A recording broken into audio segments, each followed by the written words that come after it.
ద్వితీయోపదేశ కాండంలో దేవుడు ఒక చోట అంటాడు, నా కట్టడలు మీరు గైకొనిన యొడల దేశములో పేదలు ఉండనే ఉండరు అంటాడు.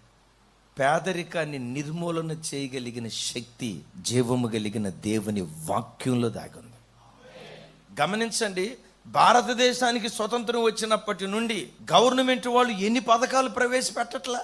ఎన్ని పథకాలు ప్రవేశపెట్టిన పేదవాడు పేదవాడిగానే ఉంటున్నాడు, ధనవంతుడు కాదు మరి ధనవంతుడు అవుతున్నాడు. పేదవాడు పేదవాడిగానే ఉంటున్నాడు.